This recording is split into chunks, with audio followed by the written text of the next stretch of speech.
Tic-tac, tic-tac. Sou vagarosamente breve. Aproximo conforme distancio. Sou o epílogo da introdução e o prólogo da conclusão. Tens a sensação de que passo, mas estou sempre presente. Sou agora, o antes e o depois. Eu sou o tempo. Olá, como já disse, sou o Tempo e sejam muito bem-vindos ao canal Clio, História e Literatura. Já peço para vocês que curtem e compartilhem esse vídeo porque vai ser muito legal, teve uma pesquisa muito legal e vocês vão gostar muito. O tempo será muito cruel com você que não fizer isso. Vamos ao vídeo e hoje vamos falar de algo incrível, gigantesco e é uma das maiores formas de se fazer teatro, né? Que é o comédia dell'arte, né? Comédia da arte ou a arte do improviso, né? Mas para começar o vídeo precisamos antes fazer um contexto histórico, né? Dar uma introdução. Vamos pensar na Península Itálica, né? Onde hoje é a Itália. Antes de ser a Itália, não era um estado ou um país assim. Era um reino com vários principados e esses principados tinham cidades principais que eram cidades autônomas. Tanto em questão de política, quanto em questão econômica e até às vezes tinham exército próprio, brigavam entre elas, guerrilhavam, não só briga política, mas guerra sim. E também eles tinham dialetos próprios, como ainda hoje podemos identificar. Um dialeto diferente no norte da Itália com o do sul da Itália, ou até aquela questão dos calabreses e do pessoal de Roma. Essas cidades enriqueceram bastante com o comércio, né, o comércio marítimo, pegando lá dos árabes, lá do Oriente, né, das Índias, e levando para o mar do Mediterrâneo. Eles comercializavam, eles fizeram muita riqueza com isso. Algumas cidades delas, como as principais eram Florença, a Veneza, fala mais uma aí, Laís. Veneza, Florença, e outras agora que eu não lembro direito. E com o enriquecimento, várias famílias fizeram muito dinheiro também. Então você tinha as famílias mais endinheiradas que possuíam muitos empregados trabalhando para elas. Aí estamos no século XVI, né? Que esqueci de falar o tempo, mas estamos no século XVI e com o século XVI temos o quê? O Renascimento, né? O chamado Renascimento, que para eles seria um renascimento em relação à Idade Média, a Idade das Trevas para eles, né? O Bruno não vai concordar se eu falar isso aqui, né? Mas Idade das Trevas. E com o Renascimento temos uma volta da cultura greco-romana, tanto na questão da arquitetura, das pinturas e também tem um culto à música, né? Eles produziam bastante música. E nós também temos lá os carnavais. Carnaval é uma festa que a gente tem hoje em dia, mas perdeu um pouco do sentido conforme passar do tempo. Por quê? Temos o período de Quaresma. A Quaresma são os 40 dias antes da Páscoa. E nesses 40 dias temos o jejum, né? Que as pessoas então outros procedimentos da Quaresma conforme a sua religião. E como eles iam entrar na Quaresma, faziam um carnaval, uma festa de carne, né? Em Veneza durava 10 dias o carnaval, para poder aproveitar o que eles podiam antes de entrar nesse período de reclusão da Quaresma. Temos em Atella, no sul da Itália, uma festa muito popular que surgiu com o culto, né, em homenagem ao Baco, que seria o Dionísio, né, o deus do vinho e das festas e do teatro.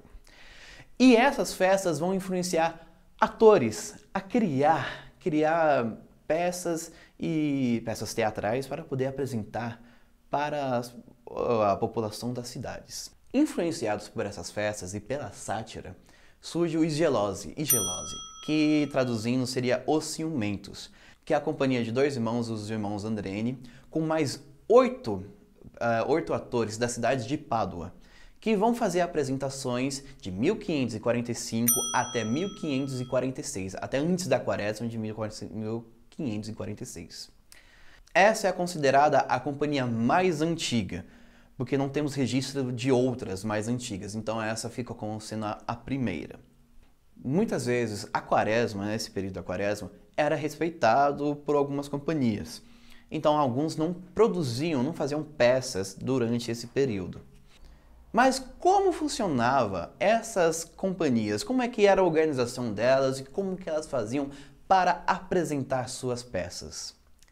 Eram companhias itinerantes. Elas passavam de cidade em cidade fazendo suas apresentações. Elas iam de carroças, né? Iam de uma cidade para outra de carroça. Uma dessas carroças servia de palco para as apresentações. E eles iam se apresentando em praças públicas, né? E em ruas principais que estivesse ali a população.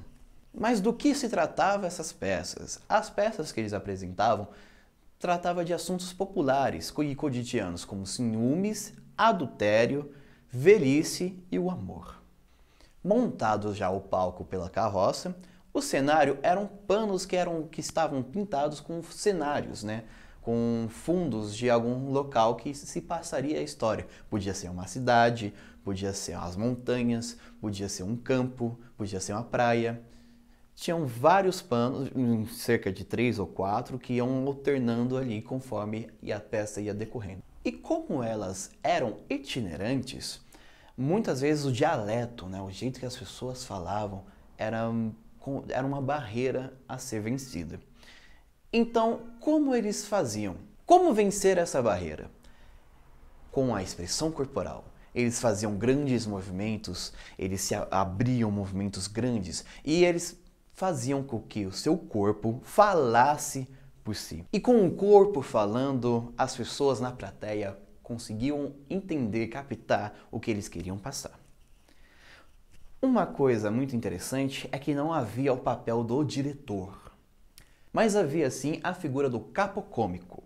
O capocômico é o rapaz, a pessoa, né, que administrava, cobrava os ingressos, isso quando era cobrado, porque muitas vezes não havia ingresso e eles só passavam a cesta, o chapeuzinho, para que as pessoas dessem uma doação. Mas ele cobrava os ingressos, propunha o roteiro para os atores e fazia toda a administração da companhia. Mas como era o ator da Comédia dell'arte? Para entreter o público, ele precisava fazer malabarismos,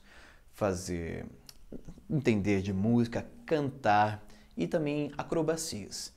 Isso tudo para entreter o público. O interessante é que não haviam roteiros, não roteiros escritos, porque muitos dos atores não sabiam ler. Então, como que era? Eles faziam situações programadas, né? Tinha um roteiro ali, uma ideia, de situações programadas, o que cada um ia ter que fazer e como iria se desenrolar a história.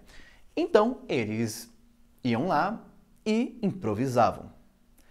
Aí que vem. A comédia, né, é uma apresentação do improviso. E como eram apresentações improvisadas, uma apresentação era muito diferente da outra. Tinham todo o contexto da história, mas alguns aspectos ali mudavam.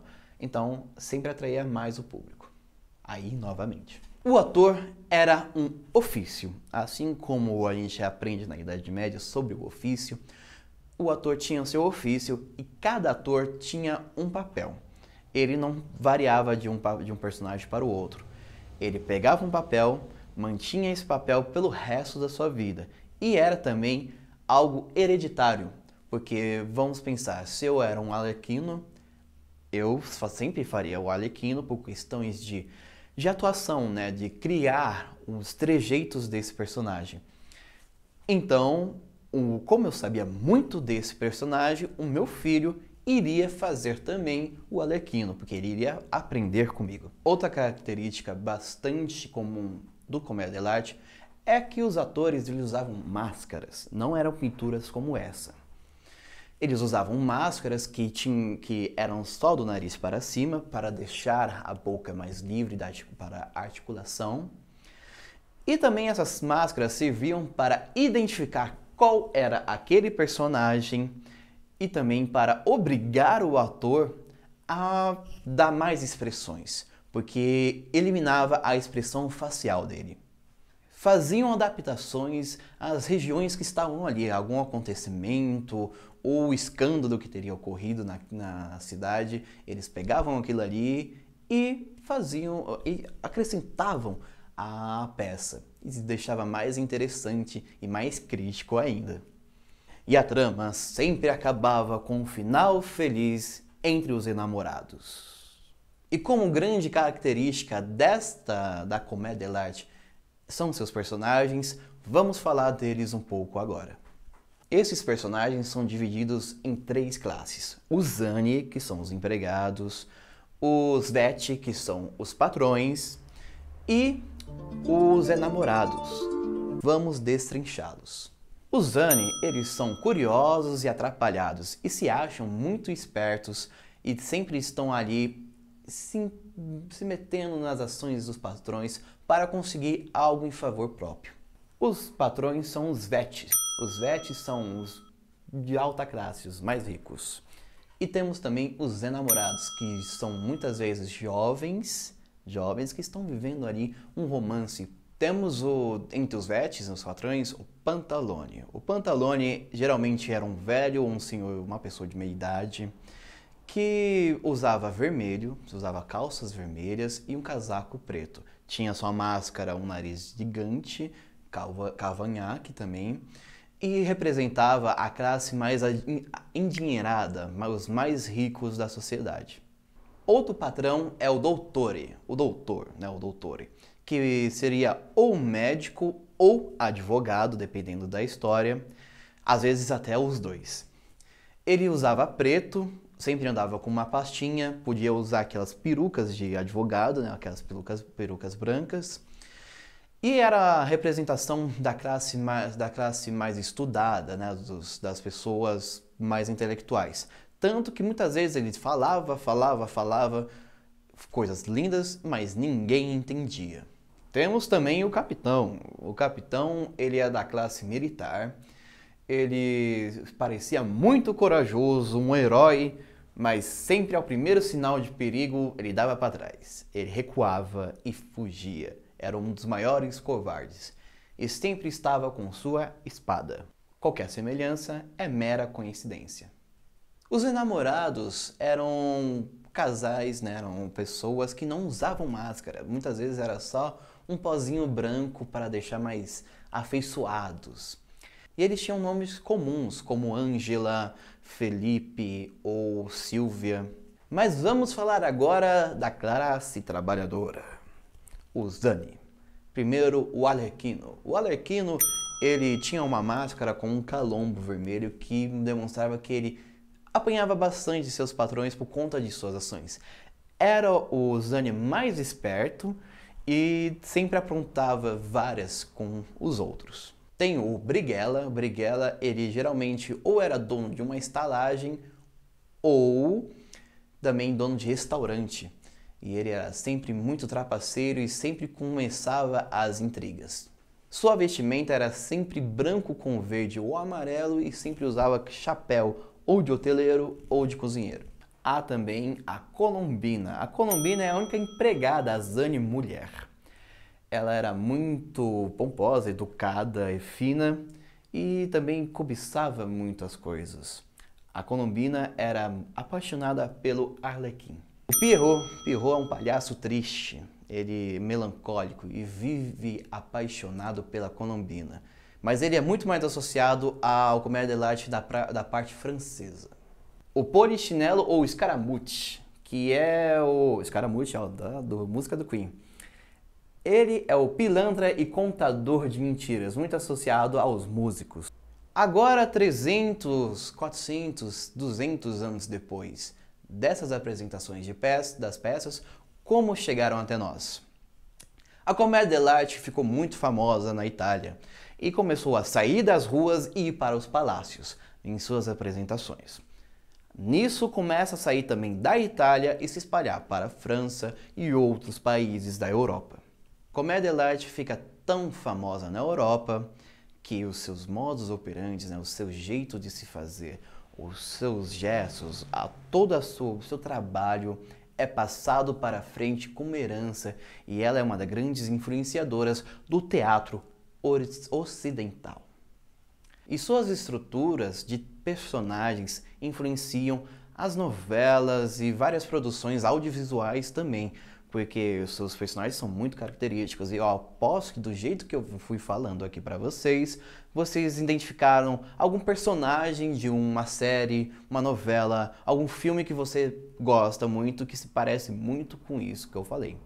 Comédia e arte foi um movimento tão importante que nos influencia até hoje. Muito obrigado por ter assistido esse vídeo e peço para que nos ajude na campanha de financiamento coletivo do Catarse. Está aqui no link, o card também. Por favor, curta e compartilhe o nosso vídeo.